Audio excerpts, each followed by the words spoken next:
હાલ સુરતથી એક ખૂબ જ દુઃખદ સમાચાર સામે આવી રહ્યા છે। સુરતમાં 118 રત્ન કલાકારોને મારી નાખવાનો પ્રયાસ થતા ચકચાર મચી ગઈ છે। આ અંગે સુરત કલેક્ટર અને મ્યુનિસિપલ કમિશનર દ્વારા રિપોર્ટ બનાવાયો છે। આ સમગ્ર મામલે રાજ્ય સરકારને રિપોર્ટ કરવામાં આવ્યો છે અને સુરતના કાપોદ્રા વિસ્તારમાં બનેલી આ ઘટનાના ઘેરા પ્રત્યાઘાત પડ્યા છે।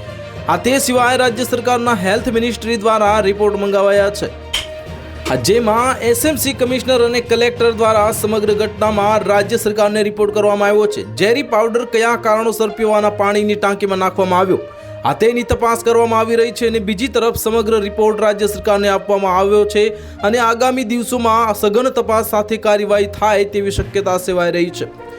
આ બનાવમાં 2 દર્દી આઈસીયુમાં સારવાર હેઠળ છે અને અસામાજિક તત્વોએ ફિલ્ટર પ્લાન્ટમાં સલ્ફોસ નાખી દીધું છે અને તેવું બહાર આવ્યું છે।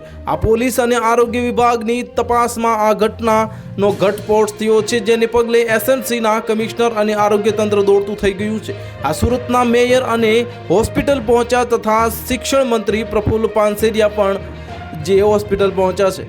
આ કારખાનામાં 120 જેટલા રત્ન કલાકાર કામ કરતા હતા અને 118 રત્ન કલાકારોને પાણી પીધા બાદ ઝેરની અસર થઈ હતી। આ પીવાના પાણીમાં ફિલ્ટર પ્લાન્ટમાં સેલ્ફોસ નામની દવા નાખી હતી। આ ઝેરી દવા કોણે અને કેવી રીતે નાખી તે સવાલ છે। કુલ 118 જેટલા રત્ન કલાકારોને અસર થઈ હતી અને કિરણ હોસ્પિટલની અંદર 104 દર્દીને લાવવામાં આવ્યા હતા અને 102 દર્દી જનરલ વોર્ડમાં દાખલ છે।